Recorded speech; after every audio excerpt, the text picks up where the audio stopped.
Welcome to students info. आज की इस वीडियो में आपको जामिया मिलिया इस्लामिया एडमिशन प्रोसेस 2021-22 के बारे में बताएंगे। उसमें सबसे पहले आपका एप्लीकेशन फॉर्म की बात कर ले, एंट्रेंस एग्ज़ाम और एंट्रेंस एग्ज़ाम की प्रिपरेशन किस तरीके से करनी है उसके बारे में भी बताएंगे। इसके साथ साथ आपको सिलेबस के बारे में, एलिजिबिलिटी क्राइटेरिया और एज लिमिट के बारे में, इनके अलावा और भी ऐसे इन्फॉर्मेशन जो स्टूडेंट्स को जानना चाहिए वो सारी चीज़ें इस वीडियो में आपको डिस्कस करी जाएगी और डिटेल में बताया जाएगा।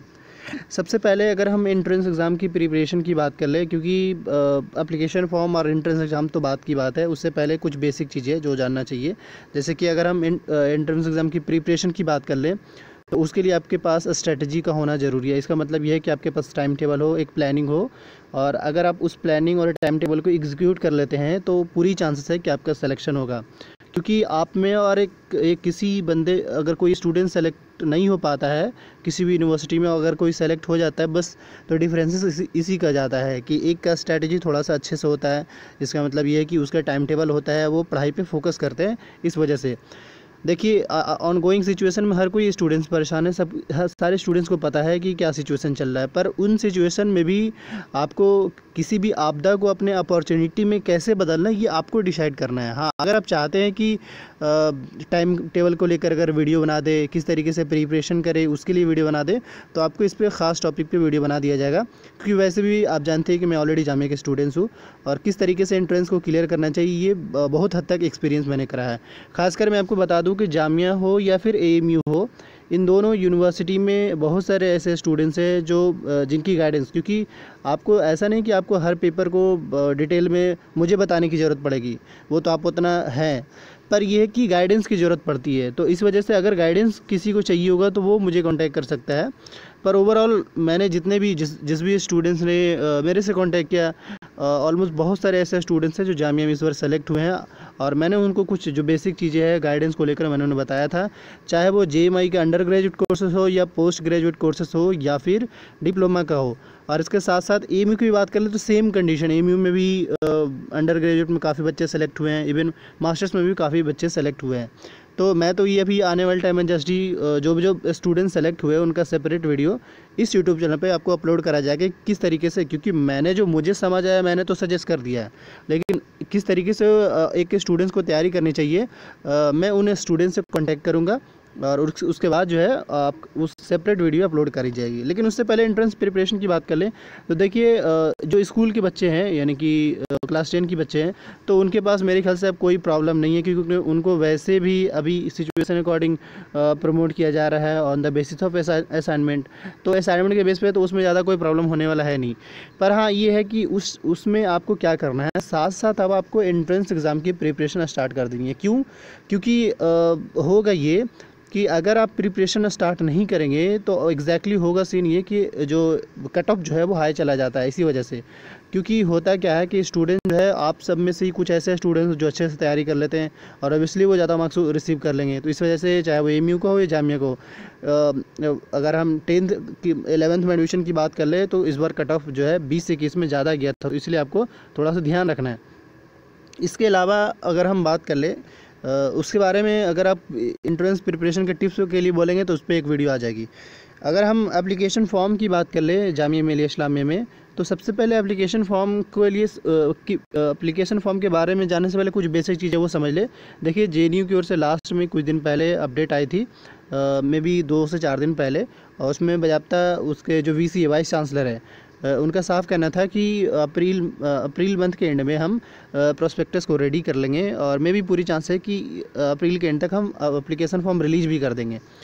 क्योंकि कोई भी यूनिवर्सिटी हो वो अब लेट नहीं करना चाहेगी, पर ऑनगोइंग सिचुएशन के अकॉर्डिंग कहना बड़ा क्लियर नहीं हो पा रहा है कि ऑन टाइम होगा या फिर लेट होगा, क्योंकि सिचुएशन काफ़ी कंट्रोल से बाहर होता दिख रहा है। पर बाहर क्या है उसमें छोड़िए, तो एक तो ये जेएनयू की ओर से ऐसा रिस्पांस है। इसके अलावा और भी यूनिवर्सिटी है जिन्होंने कहा, जैसे बीएचयू ने भी कहा कि इस बार है, बीएचयू ने तो सिंपली अभी कह रहे हैं कि मेरे से लेट हो सकता है। उसकी वजह ये है कि अभी 12th का एग्ज़ाम से नहीं हो पाया है, क्योंकि ये समझे अगर 12th का एग्ज़ाम होगा तो एटलीस्ट 1 मंथ लगेंगे रिजल्ट आने में।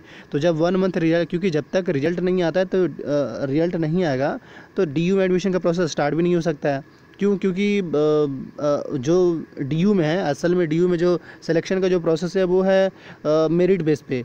पर इस बार भी अभी तक क्लियर नहीं हो पाया। ठीक है, कह रहे हैं, लोग कह रहे हैं, मान लेते हैं, पर जब तक ऑफिशियल अपडेट नहीं आता है CU CET को लेकर, तो कोई भी स्टूडेंट्स इस बारे में उतना ज़्यादा पैनिक उनके उसके बारे में ना हो। जब आएगा तो देख लिया जाएगा, सिंपल। और अगर इनकेस आ भी जाता है तो उसमें किसी भी स्टूडेंट्स को मुझे नहीं लगता है घबराने की ज़रूरत है।